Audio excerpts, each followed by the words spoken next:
There are functions that the government is best placed to perform, such as legislation and the provision of public goods and services.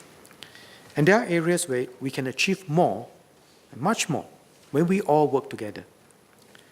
When it comes to customizing assistance to the specific needs of certain communities or providing last-mile social service delivery, community action is critical. Even the strongest social safety nets are no substitute for the caring hearts and helpful hands of neighbors. And we want a close partnership among individuals, communities, and government, because this is an end in itself. This is a society that we aspire to for Singapore, a caring, resilient, and inclusive society. A society where Singaporeans help fellow citizens in each way we can, and where individuals and community organizations work together to make Singapore a better home for all. This is not new to us, but we can do more to foster stronger partnership and bring collaboration to the next level. The government will do more by helping to create the right supportive environment to encourage community efforts, where everyone plays the part that we are best placed to perform.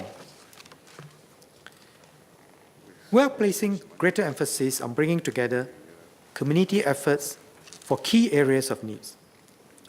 Last year, we piloted the community network for seniors to better support seniors.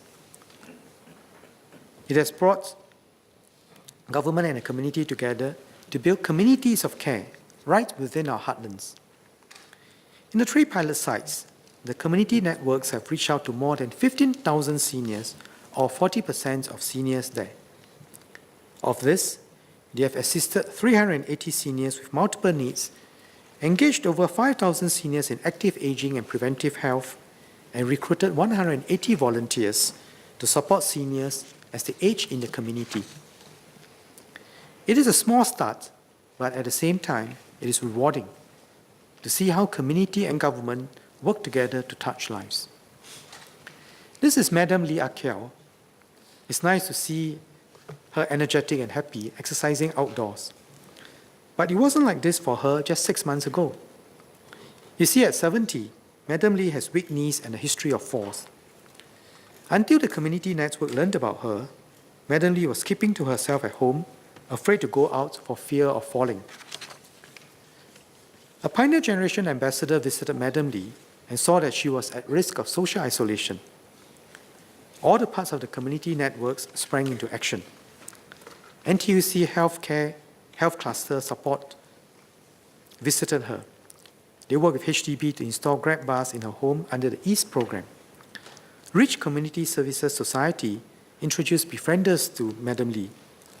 Her new friends visit her regularly and bring her down to the fitness corner near her house for simple exercises.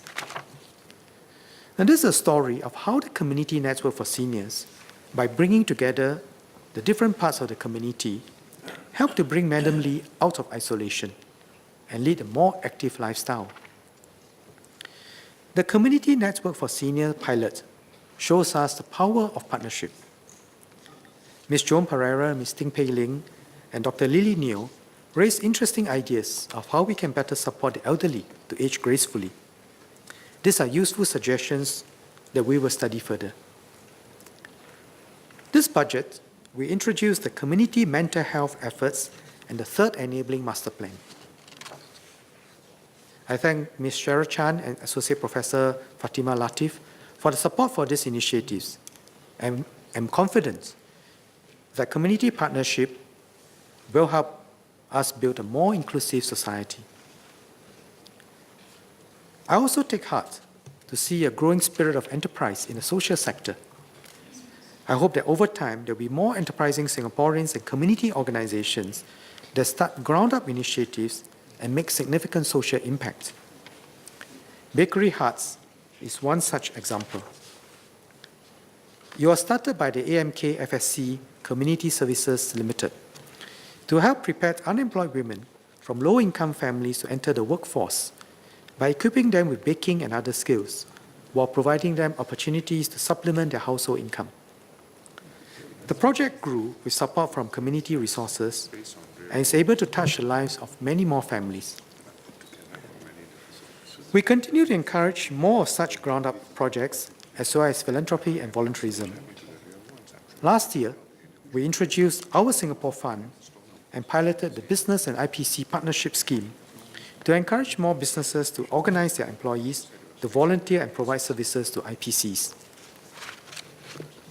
Mr. Asmun Ahmad suggested VWOs and self-help groups can play a greater role to support communities in various areas.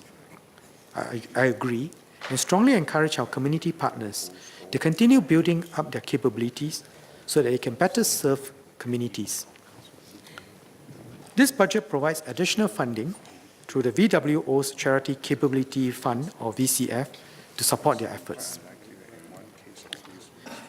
Members will know of the Alzheimer's Disease Association, which provides a range of services for people with dementia and their caregivers. Tapping on the VCF, it is upgrading its IT system to centrally manage clients and caregiver records and enhance data analysis capabilities. This allows its staff to increase productivity and better serve their clients. I hope many other community organizations likewise build their capabilities to do even better work for those they serve. By building many overlapping networks of community self-help and government support, we build a more caring and inclusive society, and one resilient to weather change in whatever form it takes.